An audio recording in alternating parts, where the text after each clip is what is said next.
আরে ব্যাঙ্গালোর থেকে এত তাড়াতাড়ি শিফট করতে হবে সেটা তো ভাবিনি না। আরে তুই একবার ভাব কীরকম অদ্ভুত। আমি করছি ওয়ার্ক ফ্রম হোম, কিন্তু না, টিএলের হুকুম যে আমাকে সল্ট লেকে অফিসের সামনে এসে থাকতে হবে। আরে ভাই, এটা কোনো মানে আছে? আরে ভাই, সেরকম হলে তো আমি বজবজের বাড়িতে থেকেই করতে পারতাম, তাই না? তো টিএল কি পাগল হয়ে গেল নাকি রে? না না, সে তো ঢয় জফলা। আরে কবে ক্লায়েন্ট অফিস ভিজিট করবে তার জন্য আমাকে এত আগে থেকে এত এক্সট্রা টাকা দিয়ে এখানে এসে থাকতে হবে। আর মনে হচ্ছে কি মানে বালতি ফালতি ছুঁড়ে মারি। আরে মাথা গরম করিস না। ও ভাই, রাগ হওয়াটা খুব জায়েজ, খুব জায়েজ। কেন বোঝ, তুই নিজে বাড়িতে থেকে বউয়ের হাতে রান্না খেয়ে এই সমস্ত কাজ করছিস, আর আমাকে দেখ বাইরে বাইরে ঘুরে করছি। মনে হচ্ছে কি আমি একাই বিপ্লবটা করব। ও ছাড়, বাদ দে। বলছি নেক্সট উইকে ভাবছি তোর নতুন ফ্ল্যাটে যাব। কেন? আরে হালকা পার্টি হবে, ভাবছি নেহাকেও নিয়ে আসবো, তোর মন মেজাজও চাঙ্গা থাকবে। না না না না, ঠিক আছে। ও অমনি গলে গেলি, এতক্ষণ ধরে তো ক্যাচ ক্যাচ করছিলি। চলে এসছে। আচ্ছা শোনা, বলছি যে আমি বোধহয় চলে এসেছি, বুঝলি তো, কাছাকাছি। ওকে ওকে। হ্যাঁ, আমি রাখি, বুঝলি তো, লাগেজ টাগেজগুলো নামাই। বেশি লাগেজ? না না না না, বেশি লাগেজ করিনি। হুম, সাবধানে হ্যাঁ যাস হ্যাঁ তাহলে। হ্যাঁ হ্যাঁ হ্যাঁ, চ চ চ চ চ, পরে কথা হবে, চ, বাই। ওকে, হ্যাঁ ভালো থাকিস। বাই।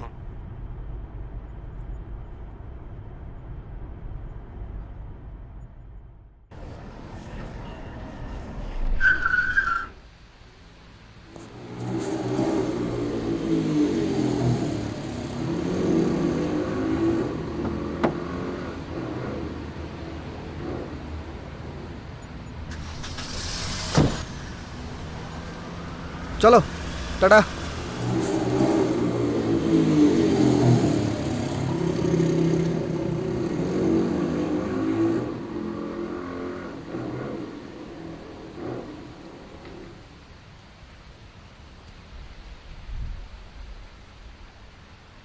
একটা চা দেবে তো?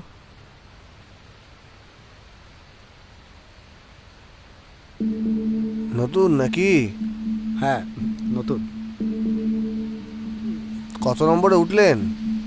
1402। 1402? নতুন প্রজেক্টের মেয়াদ মনে হচ্ছে বেশি দিন নেই আপনার। মানে ঠিক বুঝলাম না, কি বলতে চাইলেন? ঠিক আছে, উঠি আজ, আবার দেখা হবে, সাবধানে থাকবেন।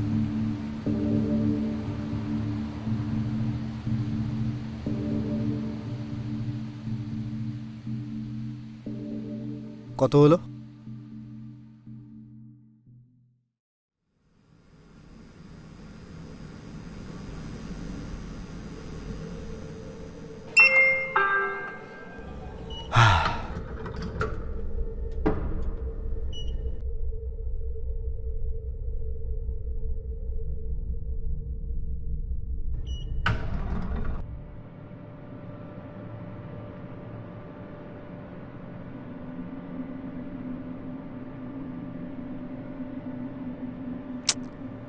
চাবিটাই নিতে ভুলে গেলাম। ও আপনার সাথেই আছে। না না, আমি ব্রোকারের থেকে চাবিটা নিতে ভুলে গেছি। এ বাড়ির গৃহপ্রবেশে কেউ কিচ্ছু ভোলে না। ব্যাগের সামনে চেনটায় দেখুন, চাবিটা ওখানেই আছে।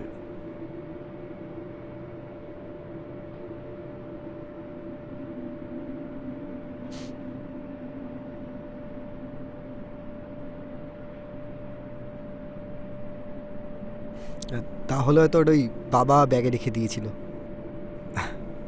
ধন্যবাদ। নমস্কার, আমি অভিষেক ব্যানার্জি।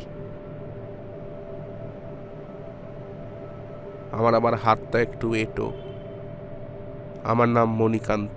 হ্যাঁ আর বলছি, ঘরদোরটা একটু পরিষ্কার রাখবেন। হ্যাঁ কোনো রকম নোংরা আবর্জনা এঁটো এগুলো যেন না থাকে, একটু পরিষ্কার করে রাখবেন। হ্যাঁ, মানে সে তো আসলে আমাকেই তো সবটা করতে হবে।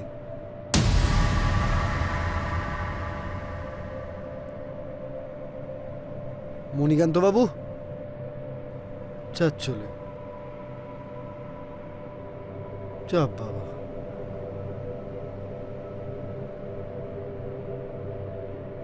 কি অদ্ভুত।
আরে দাদা, নতুন বাড়ি কেমন লাগছে? ভালোই, কিন্তু কিন্তু কি? আসলে আমার সাথে না বেশ কিছু না অদ্ভুত ঘটনা ঘটছে। যেমন আজকে সন্ধেবেলা কফি বানাচ্ছিলাম, তখনই টিভিটা হঠাৎ চালু হয়ে গেল জোরে সাউন্ড দিয়ে। আমি অফ করলাম, ফিরে কফি বানাচ্ছি, কিন্তু সেম ব্যাপার। এবার আমি কিছু না বুঝতে পারছি না কেন ঘটছে। আপনি একটু সাবধানে থাকুন। আর হ্যাঁ, বাড়িতে এঁটো কাটা না রাখাই ভালো, বুঝলেন? কেন বলুন তো? জানিয়ে রাখলাম, হাওয়া বাতাস তো ভালো না চারিদিকে। যাকে এলাম, সাবধানে থাকবেন।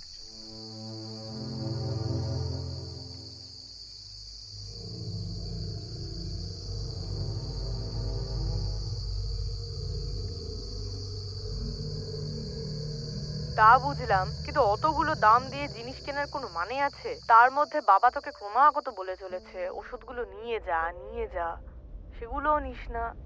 আরে না না, আমি ওষুধ এখান থেকে কিনে নেব, কেন চিন্তা করছো? আরে না, সেটা নয়, ও ওষুধগুলো না কিনলে কি করে হবে? আরে আমি বলছি তো আমি কিনে নেব, তোমাদের ওষুধগুলো যেরকম পাঠিয়ে দেবো সেরকম আমিও কিনে নেব। কিনবি তো?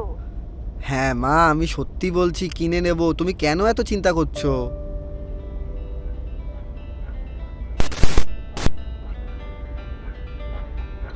বাবু, শুনতে পাচ্ছিস? হ্যালো, কি কিসের আওয়াজ হচ্ছে রে এত জোরে? হ্যালো, আবার টিভি চালিয়েছিস জোরে? কিরে, শুনতে পাচ্ছিস? হ্যালো হ্যালো, কিরে কথা বলছিস না কেন? দাঁড়াও। হ্যালো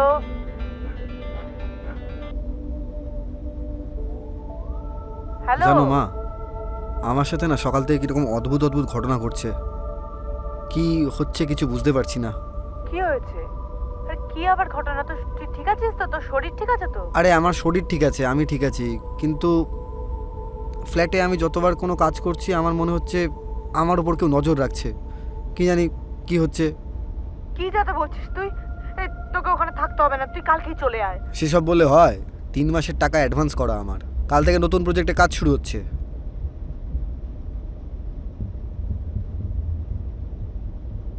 আরে ফ্ল্যাটের মধ্যে অদ্ভুত ঘটনা না ঘটছে তো ঘটছেই, ইনফ্যাক্ট এই এখন, হ্যাঁ এই এখনই হলো। আর তাছাড়া ওই আমার বাইরে ওই একটা লোকের সাথে পরিচয় হয়েছে, সে বারবার করে বলছে যে বাড়ির ভেতর যেন কোনো রকম কোনো এঁটোকাটা না থাকে। হ্যাঁ, কি কি হচ্ছে কিছু বুঝতে পারছি না। কি মানে এই দুটো ঘটনার মধ্যে কি যে কানেকশন আছে আমার জানা নেই গো মা। ও বাবা, বাবু রে, এ তো শাকচুনির গল্প মনে হচ্ছে। আরে দেখ, চলে আয় বাবা। এইসব শাকচুনি টাকচুনি বলে কিছু হয় না। শোনো, মানুষে কাজ করে সময় পাচ্ছে না, তুমি এখন শাকচুনিতে পড়ে আছো। না বাবু, ওরা আছে, তুই কোনো রকম ইটো কাটা বাড়ির মধ্যে রাখবি না কিন্তু এই বাবু। ইচ্ছা করে কেউ এঁটোকাটা বাড়ির মধ্যে রাখে? আমি তো সকালবেলা সব পরিষ্কার করে দিই। আচ্ছা যাই হোক, শোনো আমার এখন ঘুম পাচ্ছে, আমি রাখি। Good night. হ্যাঁ, কিন্তু তুই কিন্তু সাবধানে হ্যাঁ, থাকবি সাবধানে বাবু। থাকবো, টাটা, দুগ্গা, টাটা। দুগ্গা। শাকচুন্নি।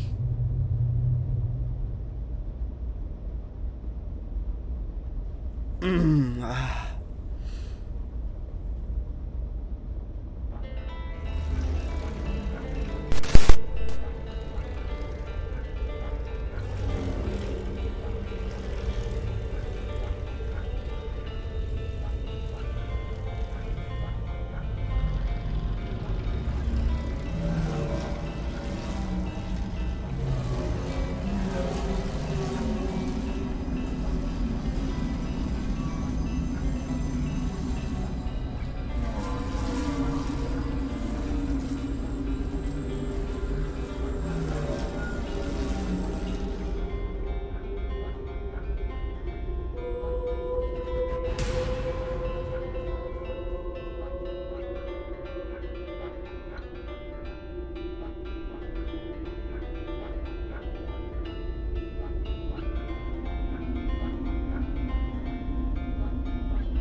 দাদা, কি খবর?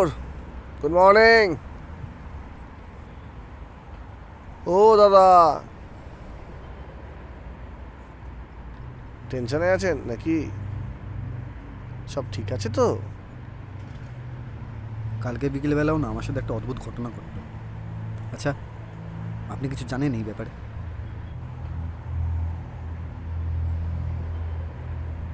সে প্রায় 12 বছর আগের কথা। আপনি যে ফ্ল্যাটে থাকেন, একটা দম্পতি থাকতো সেই ফ্ল্যাটে, রনেন এবং জয়িতা। রনেন পেশায় একটি বেসরকারি কোম্পানিতে চাকরি করত, আর জয়িতা ছিল গৃহবধূ। ও খুব শান্ত স্বভাবের মেয়ে ছিল জানেন। রমেনের একটা দোষ ছিল, সে ছিল ভীষণ বদমেজাজি।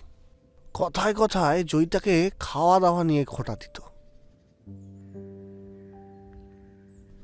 একদিন এরকমই অনেক রাতে রমেন মদ্যপ অবস্থায় ঘরে ঢোকে। জয়িতা তখন রমেনের জন্য অপেক্ষা করতে করতে খুব স্বাভাবিকভাবে খেয়ে ফেলে। সেই দেখে রমেন ক্ষিপ্ত হয়ে ওঠে এবং রাগের মাথায় জয়িতার গায়ে হাত তোলে। ভুলবশত মাটি থেকে একটা সাঁড়াশি নিয়ে জয়িতার মাথায় শটাং করে মারে। সবকিছু বুঝে ওঠার আগেই সব শেষ। জয়িতার দেহ রক্তাক্ত অবস্থায় পড়ে থাকে। রমেন সেখান থেকে বেরিয়ে পালিয়ে যায়। শোনা যায় হাই রোডে পালাতে গিয়ে রমেন লরির চাকায় পিষ্ট হয়। পুলিশ জয়িতার লাশ সেই ফ্ল্যাট থেকে উদ্ধার করে। শোনা যায় এই ফ্ল্যাটে নাকি জয়িতার অতৃপ্ত আত্মা বাস করে, এবং তারপর থেকে এই ফ্ল্যাটে যারাই এসেছে তারা বেশি দিন টিকতে পারেনি। কয়েকজন তাদের মধ্যে মারাও গিয়েছে। তাই আমি আপনাকে বলছি, যত তাড়াতাড়ি সম্ভব এই ফ্ল্যাট ছেড়ে চলে যান। আমার অফিস, আমার লাগেজ সব কিছু তো এই ফ্ল্যাটেই রয়েছে। নিজের প্রাণের থেকে তো বেশি কিছু না, তার মধ্যে আজকে আবার অমাবস্যা। আপনি চাইলেই আজকে এই ফ্ল্যাট ছেড়ে চলে যেতে পারবেন না। আপনি যদি যান, জয়িতাও কিন্তু আপনার সাথে সাথে যাবে। আমি এখন কি করব? করণীয় একটাই, কোনোভাবেই আজকে বাড়িতে কোনো এঁটো বাসন রেখে দেবেন না। সকাল হলেই যতটা তাড়াতাড়ি সম্ভব এ বাড়ি ছেড়ে চলে যাবেন। বোঝা গেল? আসি, সাবধানে থাকবেন।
ফের এটো জিনিস বাইরে রেখেছিস?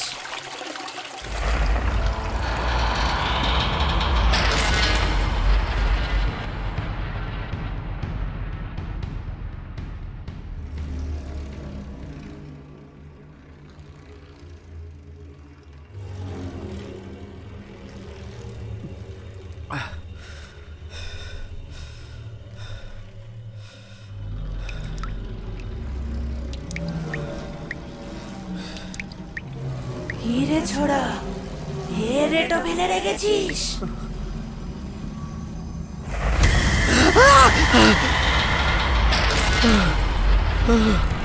কে কে আপনি? বাড়ির মালিককেই জিজ্ঞেস করছিস? বলেছিলাম না এটো কাটা আমার একদম পছন্দ নয়। আমি কোনো এটো কাটা তো রাখিনি। আমি আমি আমার ছেড়ে দিন প্লিজ। তোর খাওয়া সিগারেটটা কি এটো নয়? আমার ছেড়ে দিন, আমার ছেড়ে দিন। এত সহজে ছেড়ে দেব? তুই না আমার অতিথি?